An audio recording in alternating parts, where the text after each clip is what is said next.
Hello, and welcome to An Evening with John Oross. I'd like Good to evening. begin. Oh, hi, John. I'd like to begin with a quick land acknowledgement. Uh, as you know, Winnipeg is located on Treaty 1 territory and the traditional uh, territory of the Anishinaabe, Cree, Ojibwe, Dakota, and Dene people. Um, and the homeland of the Métis Nation. We respect the treaties that were made on these territories. We acknowledge the harms and mistakes of the past, and we dedicate ourselves to moving forward in partnership with the Indigenous community in the spirit of reconciliation and collaboration. I'd like to thank you all for being with us here tonight. We have an exciting next hour ready. We have John Oross with us. John is a lyricist, poet, and retired event planner, Scottish Rite Mason, and I hope I could pronounce this right, Cortum Shrine Noble in good standing. After many years of event planning, of shrine circuses, NHL, Old Timers Hockey Challenge Games, Illusions Mage, and Miracles, and others, he retired in November 2010 to pursue his own dreams rather than facilitating the dreams of others. Writing and the arts are where his heart lies. So thank you so much for joining us tonight, John. Thank you. I will pass it over to you and let you take us away. Okay. Okay.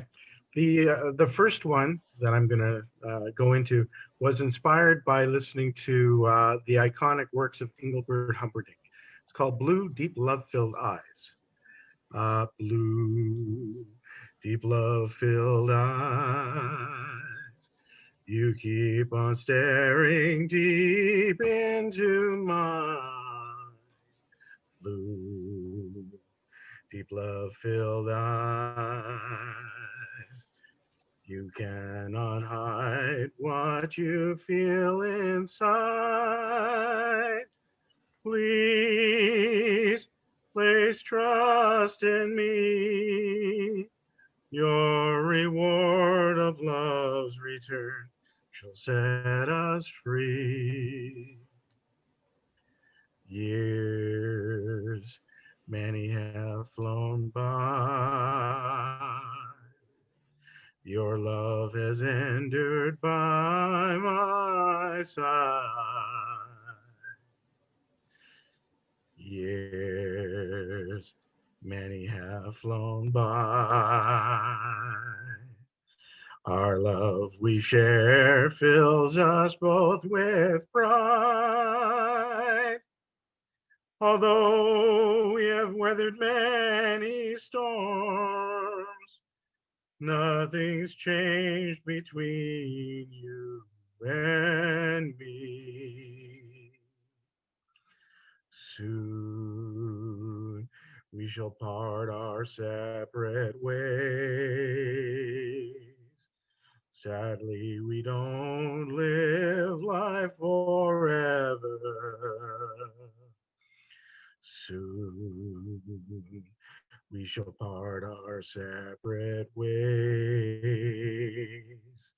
In the end, we truly have no say. Should I have to leave today, I would wait for you, come whatever that may. Blue, deep love-filled eyes. My true emotions I just can't hide. Blue, deep love-filled eyes. Oh, how I've missed you by my side. Please come away with me. Our reward of love's return shall set us free. Our reward of love's return shall set us free. Yes, our combined love shall set us free. A Deadbed of Roses is the next one. Um, I used to give from the heart gifts of art to people so that they can sing on their own and make it their own. But uh, this process of giving without direct response or direct association hurts, and that's what this song is about. When will you be more than a friend? When will you acknowledge my love? Why do you carry me as a secret? You've turned to me and I fit like a glove. When shall you want me, my friend, to heal your wounds with my love? Right now I'm just a dirty little secret between you, me, and the one above. So I've been living my life alone. No one to hold for my own. Although my heart is worn upon my sleeve, you've never really acknowledged my love. I gave you my heart for free. Hidden within was my love for you set free. But you kept turning towards others. So with a broken heart, I walked away. I realized that you're not my friend. I realized that my love was abused. To you, I'm just your dirty little secret. Tossed aside lay a worn out pair of gloves. So I walled away my art and heart. So I swallowed all of my pain. I'll never let within my heart another, for fear of this happening once again. Dead am I truly towards you. May you be happy without love. May whatever I gave towards you frame you for life, my love. I wish for you fame and success. I wish for you to see me now that I'm gone.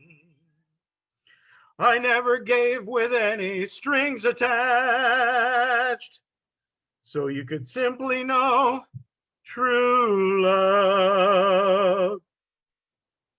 I walk this earth within my silence. I breathe air that's filled with love. I have no need to replace you with another. For I was called to you by God above. So as a phantom, my love roams, without anywhere to truly call home. Alas, you're truly my broken dream, and my love's a deadbed of roses.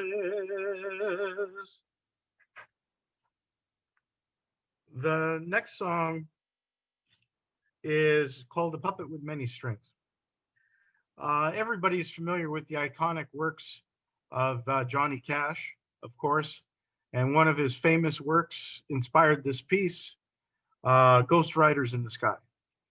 Now, naturally, I've got a demo already made from Nashville with this. However, I'm just singing it a cappella in the old way that I envisioned it in the first place. A Puppet with Many Strings. I used to work real hard, a circus life low high. One day, then another simply flew on by. It's true what they say about working another man's dream. Your life fades, follow your own dreams. The future comes on hard, so put aside your past. Embrace all the wisdom learned and have yourself a blast. It's true what they say about time not standing still. 4 times a bitter frickin' pill.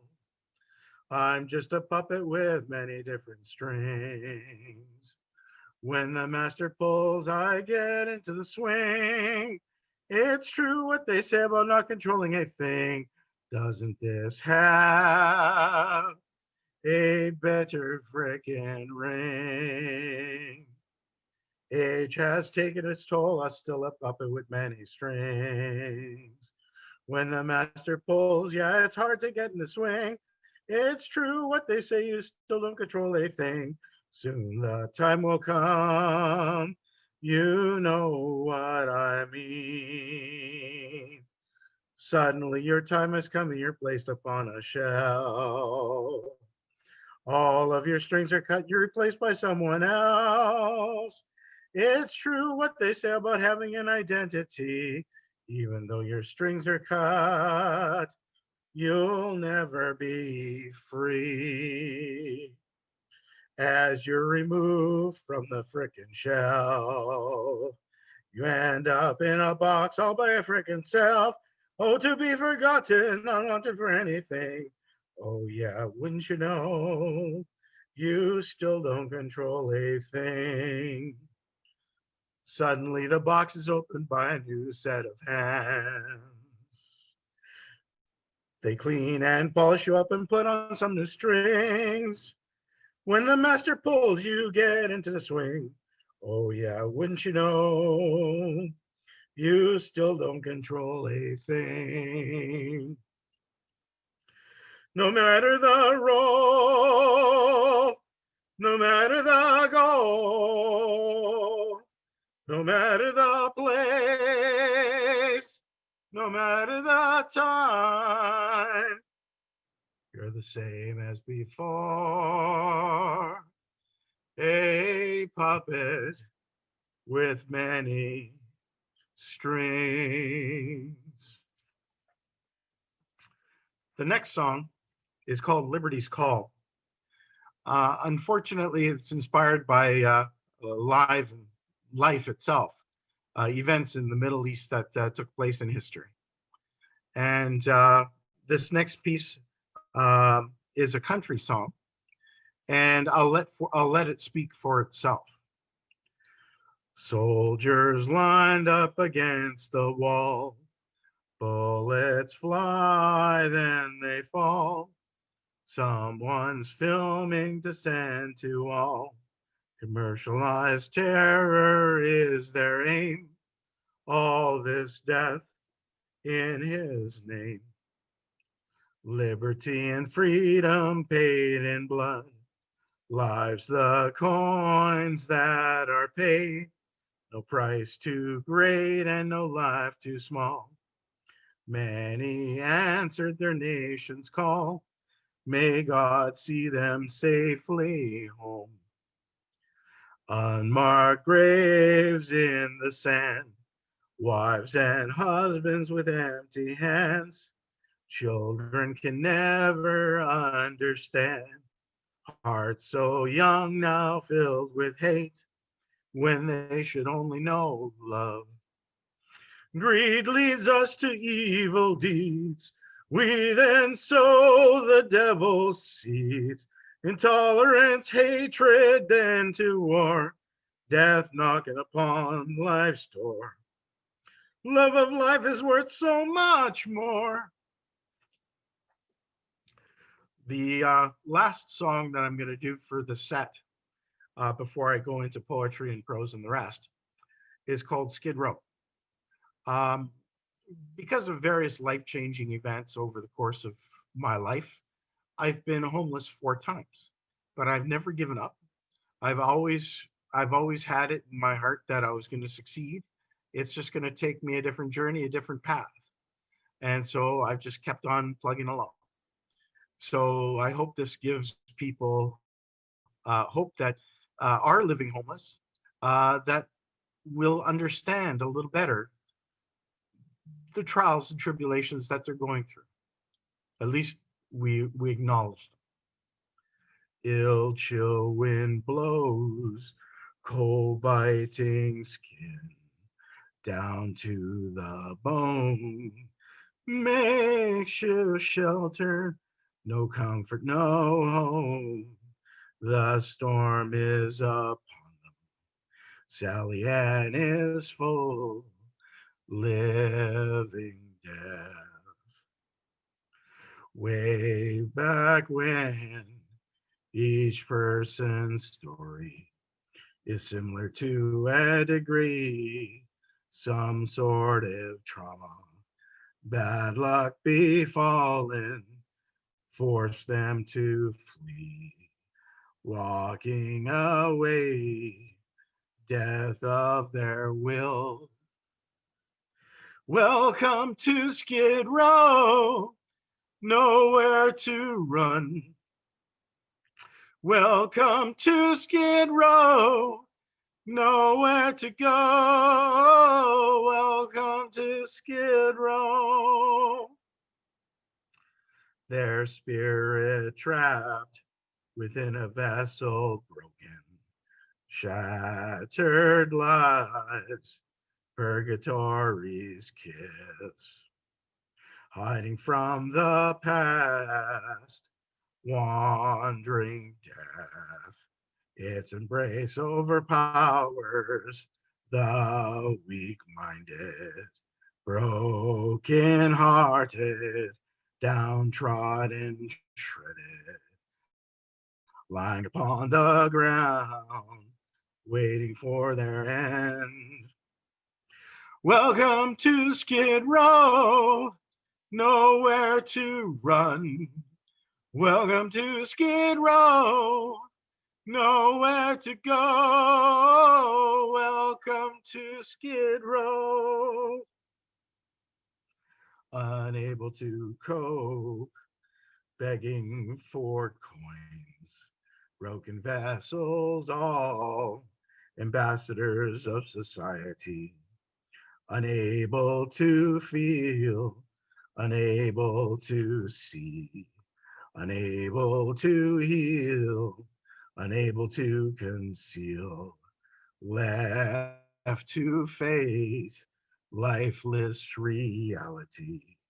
They enter the void, all are equal on this path.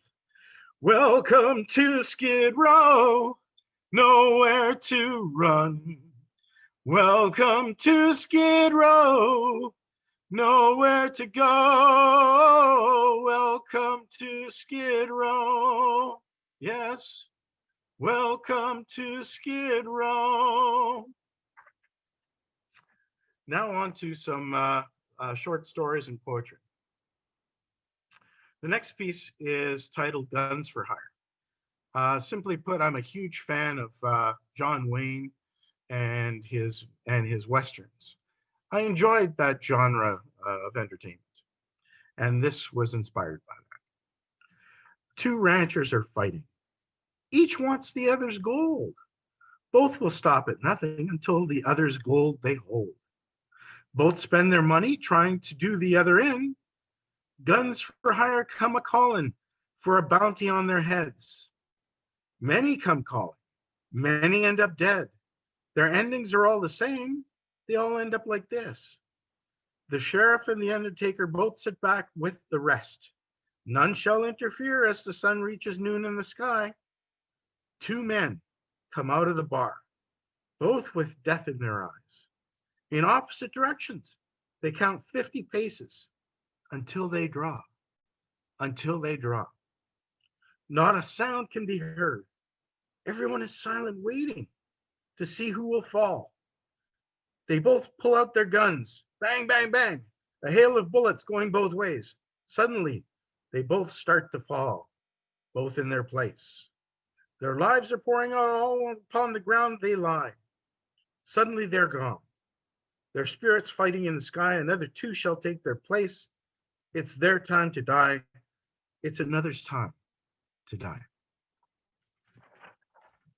Now, this next poem is called In Every Field.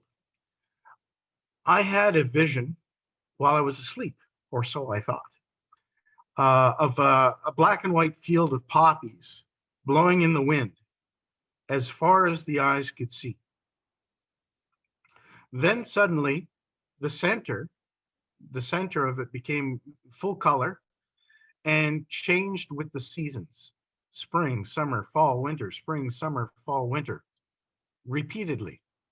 I don't know how long this went on. But then suddenly, John McCrae's iconic poem, In Flanders Field, came about.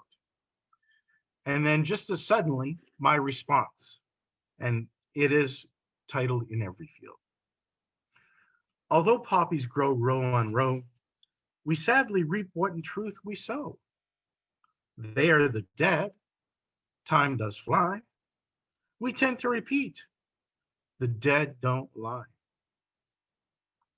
War is the absence of love and reason, no matter the time, place, or specific season.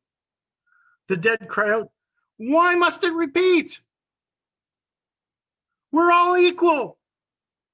Sanity and reason must meet in every field. Take up their quarrel. Ignorance is their foe. To you, their lives, their love they bestow. Their lives, we must remember those that have died. They have not slept. The dead cry out in every field. The next one was inspired by some more dreams that I was having. Truths we all shall own. And sometimes dreams communicate to us and we learn from them. I try to pen them down if they come to mind so that I can share them in the hopes of not only growing as a person, but helping somebody else. Truths we all shall own. As the trees bend and sway, as silent fear does take hold, you know what's coming your way. His name's uttered within stories old. Judgment day, truth to be told, he has come at long last. As your defenses start to fold, his verdict shall come to pass. As you take your last breath, his scythe starts to come down. As you embrace your own death, your lifeless body hits the ground. Suddenly, you find yourself awake. His message has finally hit home. You have choices, actions to take. Good and bad, they're your own. As you struggle finding your way, your future turns towards your past. We're all puppets within a play. Actions you take shall come fast. Your morality is on open display. Your actions shall all hit home. Shall angels or demons hold sway? Our truths we all shall own. The next one, I'm a Catholic person by birth, brought up in a Catholic household. And this one is inspired by what I learned in Sunday school and, after church and during church services. And this is my interpretation of all of that rolled up into a simple poem or piece of prose. He walked the line. He walked the line in his own good time. With his heart it led him. With his eyes he did see. With his master's message, with his love upon his sleeve. He walked the line in his own good time. We're all God's children. We are all equal. We are all screw-ups. We are all loved. What did this message teach us? He walked the line in his own good time. We lose ourselves in our problems. We throw away morality along the way. We chase after greed daily. We forget to stop and pray. He walked the line in his own good time. We're all God's children. We're all equal. We are all of us screw-ups. We are all loved. What did his message teach us? He walked the line in his own good time.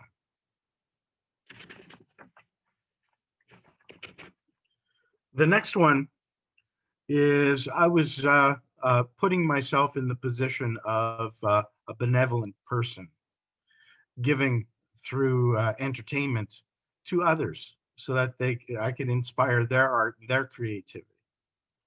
But some people give and are moved or set aside.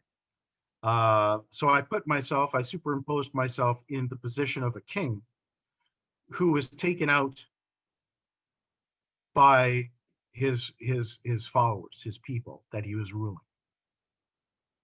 So hidden truths between lines.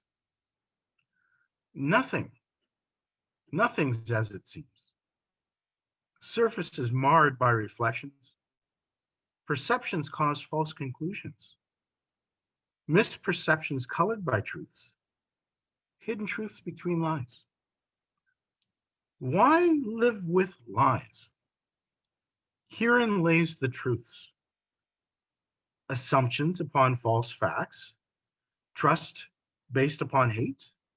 Where's the love? It's a fine line between for and because. Own your own sins. Why hide the truth? It's not a game. Nothing's as it seems. Surface is marred by reflections. Perceptions cause false conclusions. Misperceptions colored by truths. Hidden truths between lies. The next poem that I wrote was inspired by reading Rainer von Rilke and Solitudes from Letters to a Young Poet, the iconic works of Rainer von Rilke. So I wrote it in the style that was present because that's what inspired my pen. The river still flows. Solitudes are like thoughts without sleep. No one is at peace, since none shall capture nor keep. Light rises with the dawn off into the distance. Perception, misperception, hear the carrion call. Since my death at 12, I have been reborn. Dear lady, I have heard your call. I am here, I am near, the river still flows. I am as the rain saturating your soil. In time, your seeds shall grow. We die more than once in life. I have done so more often than most. The next poem is inspired by real life, our current circumstance, a cap on inflation and a collection of debt. The bottom line, these two items are used to create and propagate war. And so I wrote a piece inspired by the situation called Opposite Opinions. How can we all morally define with opposite opinions, yours and mine? Love of life must always win, yet we embrace and justify sin. We embrace both cap and line. This shall bring death in time. How can we limit humanity's greed? War is used so business can feed. How can we all morally define with opposite opinions, yours and mine? The next one was inspired by me and how I am, poking a little bit of fun at myself, you know, at my own expense, just to entertain everybody. And perhaps they'll get a glimmer of a little bit of me. Johnny, a twisted soul. There once was a man named Johnny, a twisted soul had he. He danced to the tunes of his own and lived in poverty. Although he had been named a king, he gave his work for free. And he'd be a wealthy fellow if he sinned in perpetuity. Now, as you guessed, I'm that man, a puppet with many strings. I've been caught up within a fable, and clearly do I truly see. The morals born out of my story are set forth where none can see. For I bear a lack of associations, thereby I now live in obscurity. The world is full of opposites, just like you and me. I'm caught in a web so fine, it doesn't exist within reality. The next one is called A Place, a Time, a Dream. I tend to get inspired by various things that I don't have any control over. This one is dedicated to Edgar Allan Poe and his iconic works. I was inspired by some of his stuff, and this came out of it. A place, a time, a dream. Oh, to dream, oh, to dream. Thoughts flow by of my dream, whereby the few shall truly know time does fly out the window, yet there's hope through my mind by leaving gestures the thoughtful kind, that perhaps one shall eventually find a place, a time, a dream. The next one here is called The Nature's Treasures Encased Within Time. Believe it or not, there was at least a half a dozen local painters, artists that inspired this piece. They had a treasure trove of natural scenes, nature in its natural state, painted. And their works inspired this piece that I wrote. The pastel colors of spring blowing in the cool breeze, as the sun shone down upon the scenes of wildflowers, a light dew upon everything, with a strong grass smell hanging in the chill air, nature's bounty in early bloom, the dew glistening like diamonds, nature's wealth on full display.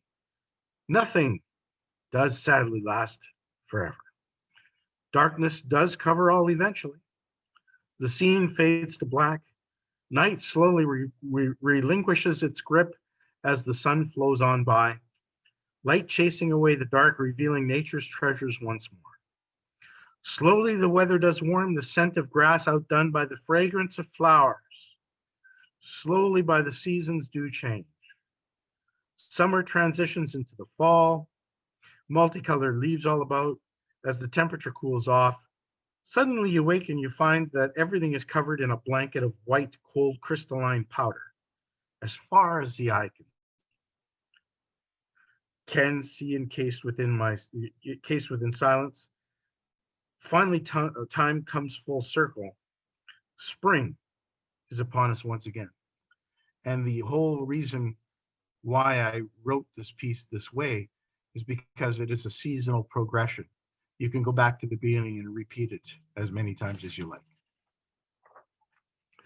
The last short story that I wrote is called As the Cupola Turns. I entered a reading contest in a small publication on writing.com. And that's where I store my writing. If anybody's interested, we can give that work information later. But this next one is As the Cupola Turns. Living in the mountains has its disadvantages at times. This was one of those occasions. It was a fog-filled commute from working the overnight shift at a local hotel as a bellman. As Roscoe made his way home up the mountain, he suddenly came upon a fallen tree blocking part of the road. As Roscoe veers swerves practicing his defensive driving skills, he hits it anyways, causing damage to his wife's vehicle. Wow, he exclaims, Rudy is going to kill me. when she sees this mess. He mutters to himself under his breath, I guess I should not have borrowed her car since mine was already in the shop from an earlier accident. Roscoe mutters again, shaking his head, well, it's time to face Ruby. Ruby was hard at work fixing breakfast when Roscoe pulls into the driveway. The fog had already lifted, so no hiding the damage from her view. Hi, honey, I'm home. Need to show you your vehicle. There was a fallen tree on the road that came upon me unexpectedly. I regret to say I hit it, damaging the side of the vehicle. Naturally, I'll pay for the repairs, dear. That's not the point, Roscoe, and you know it. Ruby bellows, tossing aside her cooking and turning off the stove. I should have never agreed to allow you to use my vehicle. I should have drove you and picked you up instead. Give me back my keys. Roscoe apologizes, handing her back the vehicle keys. Roscoe cleans up the mess in the kitchen while Ruby was outside inspecting her vehicle and the damage the tree caused. Needless to say, Ruby was not happy nor impressed with Roscoe. I will call the auto body repair shop myself, Ruby bellows from outside so she could be fully heard from within the kitchen facing the driveway. Roscoe grimaces and flops down into his chair and eats his cold breakfast, looking utterly dejected. Ruby drove to the auto body shop directly. It was 8:40 already in the morning. Anne got the quote for the repairs and the invoice for the work was signed. The loaner vehicle was provided. By 9:30 a.m., Ruby arrived back home. Here's the bill. She tosses the paperwork into Roscoe's face as he sat still at the table, mumbling his heartfelt apologies with no effect. I will take care of this immediately, Roscoe replies in a humble and defeated tone. Do that, Ruby replies, storming out of the kitchen. I'm going to bed alone.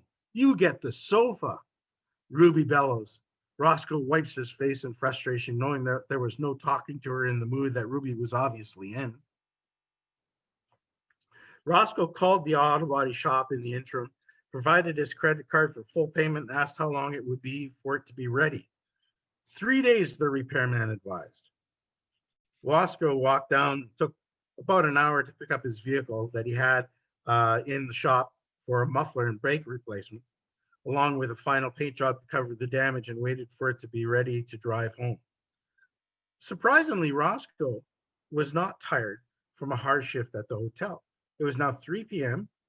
when he realized that he had a 4 p.m. meeting at work. Shoot, I'll have to leave directly from the repair shop, go to the meeting without delay. Roscoe mumbled to himself if he paid for his invoice at the vehicle repair shop. The meeting went well. Roscoe was very thankful to his boss for the job opportunity. He made it through his 3-month probation, and he was welcomed to the hotel.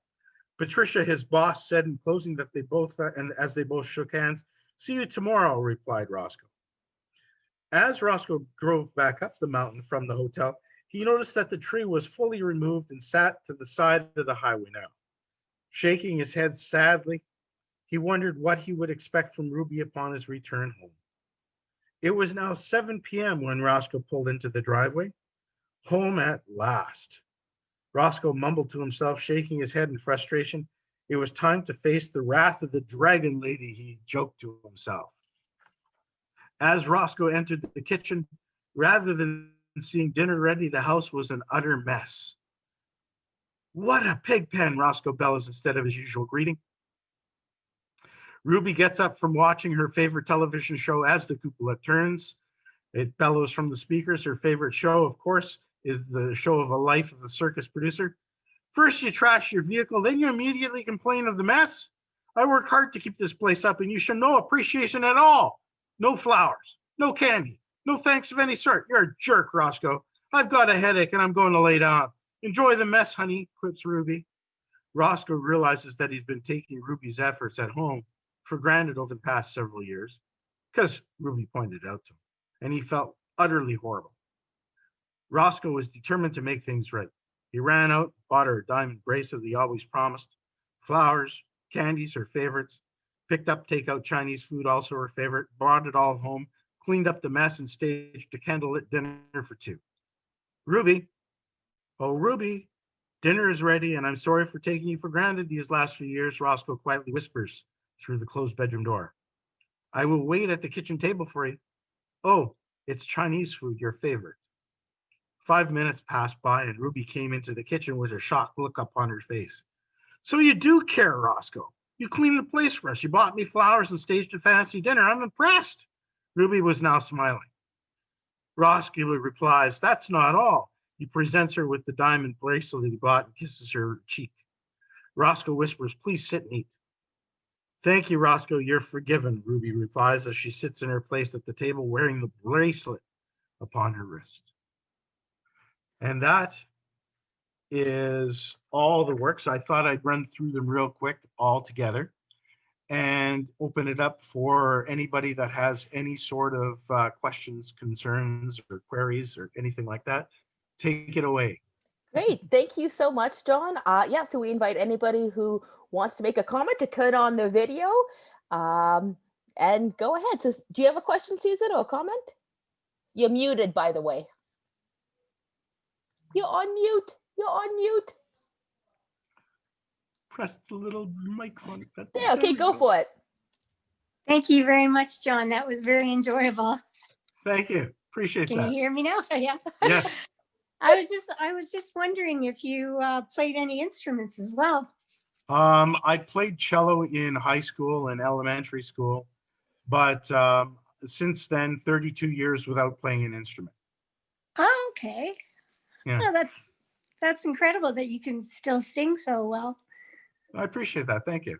Yeah. Oh, that's great.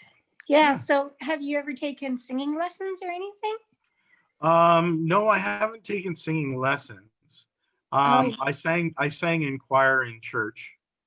I also sang in elementary school plays, but that's a long time ago.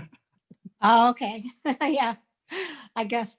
And so have you, how about your writing? Because your writing is quite good too. I really enjoyed that. So I have appreciate you, that. yeah, did you go to any writing courses or anything like that? I've always been able to write this way. Yeah. Yeah, Yeah, no courses can teach you to write from the heart. You have to go through and experience life in order to write it. Yeah. And that's what sharing is all about. You know, it facilitates the writing and the art of other people. Mm-hmm. You know, when you started talking about John Wayne and what a hero he was to you, I was thinking, I wonder what John Wayne, like if he had halfway through his life or, you know, say the age of 45, if he had developed a disability, how he would have how he would have dealt with that, you Right. know, or not any kind, like a mobility issue. Right.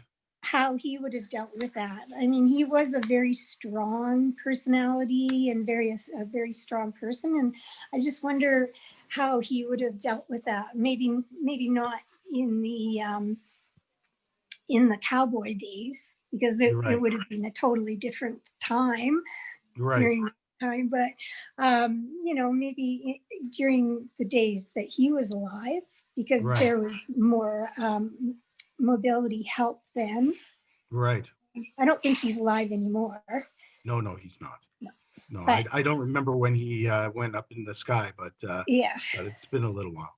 Yeah, but he was a very strong person, and I just wonder how he would have dealt with that kind of issue, and you know, having a disability and stuff. What do you think? Well, I think he would have handled it head on. Yeah. Because that's the type of person he was. He didn't sidestep anything. He just ran right through it. Right. So that's what I figure he would have done. He would have dealt with it. And Johnny Cash was quite a bit like him as well. Johnny Cash was also, yes. Yeah, going to the prisons and.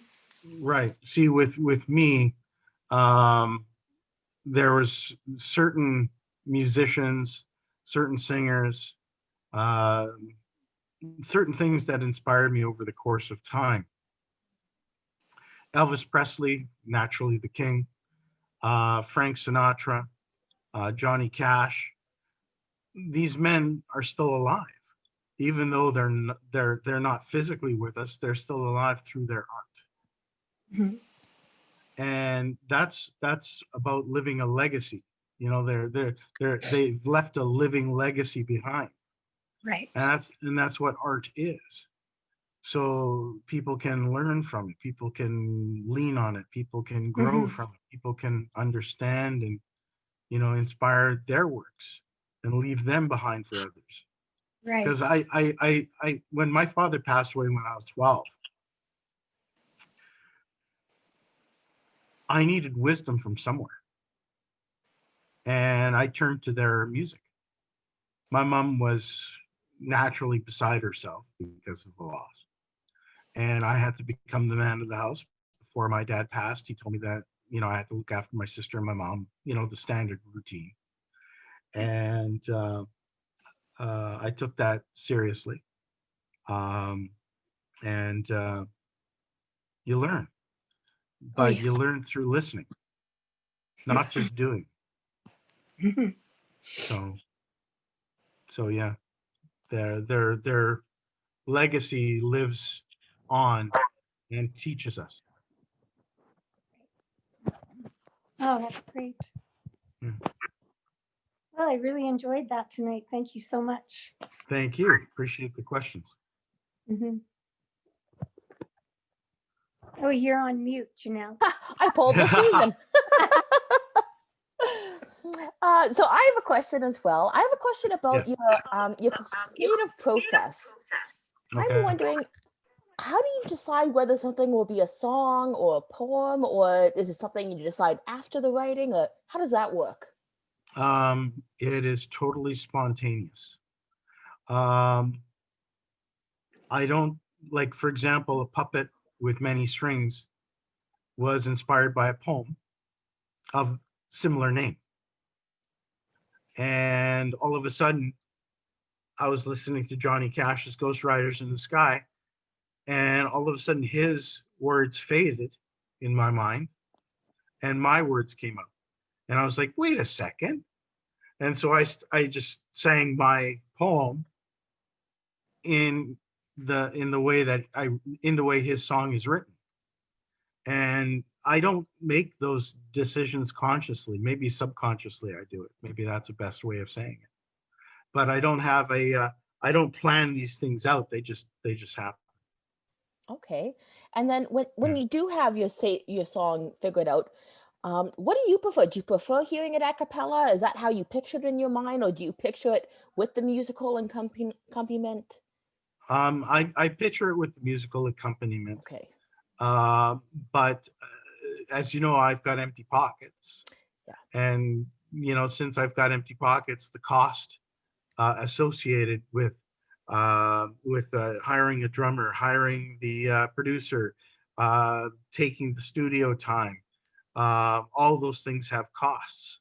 You know, like the last one, A Deadbed of Roses, I edited on the fly to make it more commercially viable with Studio 11 locally, and that was $400. Yeah. And that was just 4 hours in the studio, Mhm. 3.5. Yeah. So it adds up quick, eh?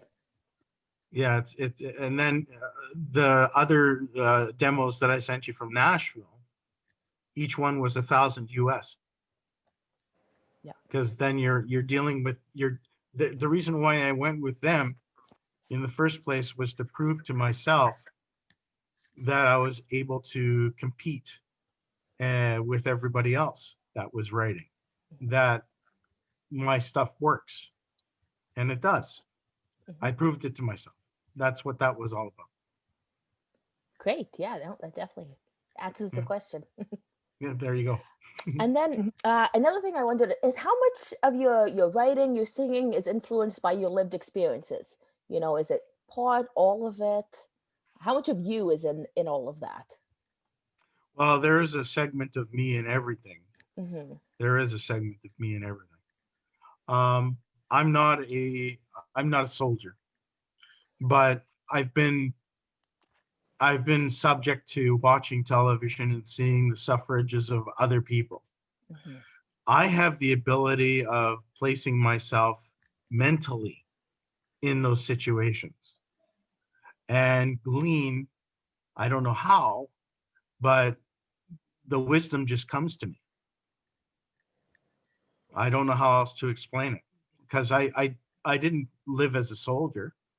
But listening to your music and hearing your poetry, you would think that you almost were a veteran. So You think that, but It's no, interesting. I'm able to place myself in their position Mhm. and sing from that point of view. Very neat. Well, got a Cool. couple more minutes. I guess, is there Okay. anything, with your music, is there a message that that you wish other people will get through your music? Well, And that each sort of thing? one, yeah, each piece stands unto itself, Mhm. and it has its own messages. Each one does. Yeah. Um, what I like to do is I like to inspire visualization with my writing. In other words, paint with words. So that's what I try to do. Everything that I've written is painting with words. Mhm. Very good. Well, it definitely works. Yes. Appreciate that. Yeah, it, it definitely works. Appreciate it. Thank you. Mhm. Yeah. But yeah, no, most of the people that inspired me um, have lived experience.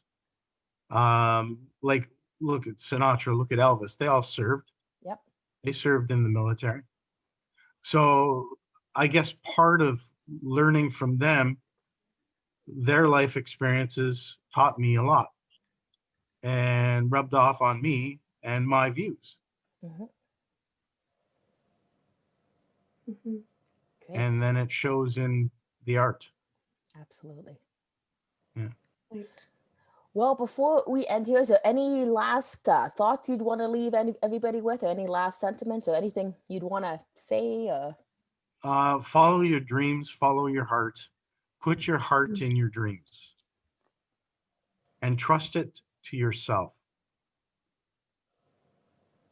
If you give away your dreams, you have no dreams no more. So follow your dreams, believe in yourself.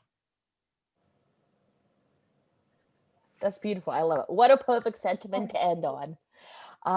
So I would just like to thank, our participants for being here, and for those who are watching after the fact. And thank you so much, John, for sharing so much of your really personal and really so creative and visually creative, as you said, stories and poetry. And thank you also to Christina for your interpretation for tonight and making this more accessible for the deaf community. And I hope everyone has a great evening. Yes. Thank you, Thank you. John. Yeah. Thank you. Thank Appreciate it, you. everybody. Thanks.